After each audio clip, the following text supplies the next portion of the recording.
नमस्कार, अब दुनिया की फटाफट बुलेटिन में आप सभी का स्वागत है और नजर डालेंगे आज के खास खबरों पर। नीट पुनर्परीक्षा से पहले एनटीए से उस समय बड़ी चूक हो गई जब नागपुर के छात्र को अबू धाबी का परीक्षा केंद्र दे दिया गया। छात्र की शिकायत पर एनटीए हेल्पलाइन ने संशोधित एडमिट कार्ड जारी करने का आश्वासन दिया है। मामले ने बढ़ाई एनटीए की मुश्किलें। राहुल गांधी ने एक्स पर कहा, नागपुर का एक बच्चा 1 महीने से नीट री एग्जाम की तैयारी कर रहा था। शुक्रवार को परीक्षा से ठीक पहले उसने एडमिट कार्ड डाउनलोड किया। उसका सेंटर निकला अबू धाबी।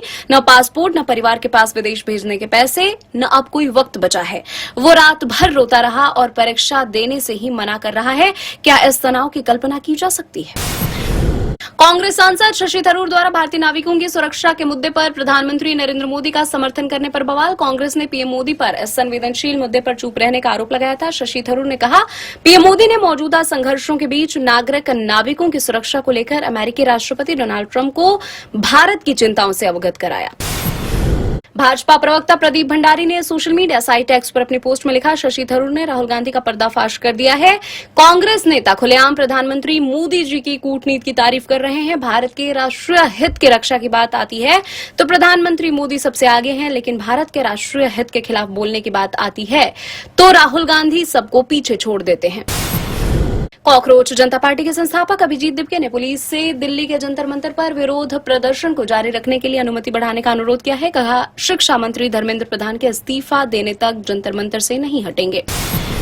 प्रधानमंत्री नरेंद्र मोदी ने ओडिशा में कहा, कांग्रेस शासन के दौरान पिछड़ा रहा पूर्वी भारत अब प्रगति और विकास के प्रवेश द्वार के रूप में उभर रहा है। ओडिशा विकास के मार्ग पर तेजी से आगे बढ़ रहा है। केंद्रीय गृह मंत्री अमित शाह ने कहा, भारत कोई धर्मशाला नहीं है, यहाँ पैदा हुए लोग ही इस देश में रहेंगे। कहा, इतिहास इस बात को दर्ज करेगा कि मोदी के नेतृत्व में 12 वर्ष के दौरान भारत ने प्रगति, विकास और संस्कृति के संरक्षण को देखा है। मुंबई की अदालत ने रंकापा के पूर्व सांसद पद्म सिंह पाटिल और 7 अन्य लोगों को हत्या के मामले में बरी किया। कांग्रेस नेता पवन राजे निम्बालकर और उनके चालक की 2006 में हत्या हुई थी। इस मामले में पाटिल भी आरोपी थे। राम की तस्वीर का अपमान और राम की 81 फुट ऊंची मूर्ति का काम रोके जाने पर ढाका की सड़कों पर उतरा हिंदू समुदाय। जय श्री राम के नारों के बीच मशाल जुलूस निकालकर किया विरोध प्रदर्शन। प्रधानमंत्री नरेंद्र मोदी ने ओडिशा के रायरंगपुर में 47,600 करोड़ रुपए से अधिक की परियोजनाओं की सौगात दी है। उन्होंने कहा, कांग्रेस राज में पिछड़ रहा पूर्वी भारत अब बना विकास का गेटवे। ओडिशा अब विकास की राह पर तेजी से दौड़ रहा है। कल्याणकारी योजनाएं गरीबों का जीवन बदल रही हैं। कोल्हापुर में एक जनसभा को संबोधित करते हुए अमित शाह ने कहा, पहले लोगों को एकनाथ शिंदे का नाम लेते समय शिवसेना शिंदे गुट कहना पड़ता था, लेकिन अब कोई गुट नहीं बचा है और केवल एक ही शिवसेना है। केंद्र सरकार ने 16 निश्चित खुराक संयोजन यानी एफडीसी दवाओं के निर्माण, बिक्री और वितरण पर प्रतिबंध लगाते हुए कहा, इन दवाओं के इस्तेमाल का कोई चिकित्सकीय और औचित्य नहीं है।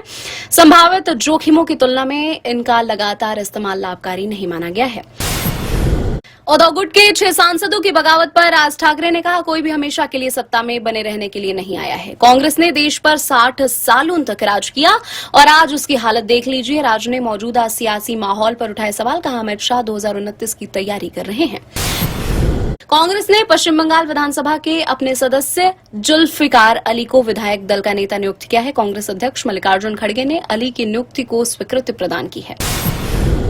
नासा ने आर्टेमिस तृतीय मिशन के चालक दल की घोषणा की। चंद्र अभियान से पहले तकनीकी का होगा परीक्षण। हालांकि यह मिशन अब अपने मूल उद्देश्य से काफी अलग जा चुका है। अमेरिका के राष्ट्रपति डोनाल्ड ट्रंप ने नए सिरे से तैयार किए गए एयरफोर्स 1 विमान का अनावरण किया।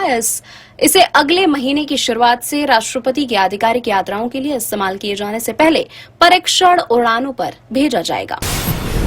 पाकिस्तान के खैबर पख्तूनख्वा प्रांत में शनिवार को सड़क किनारे हुए 2 विस्फोटों में कम से कम 7 लोगों की मौत हो गई, जबकि 3 अन्य घायल हो गए। पुलिस ने बताया, अब तक किसी भी संगठन इस हमले की जिम्मेदारी नहीं ली है। भारतीय महिला गोल्फरों ने लेडीज यूरोपीय टूर पर अपना शानदार प्रदर्शन जारी रखा। अवनी प्रशांत और दीक्षा डागर डच लेडीज ओपन के पहले दिन अच्छी शुरुआत करते हुए संयुक्त रूप से 5वें स्थान पर रही। अवनी और दीक्षा ने गॉयर गोल्फ एंड कंट्री क्लब में 3 अंडर 69 का स्कोर बनाया।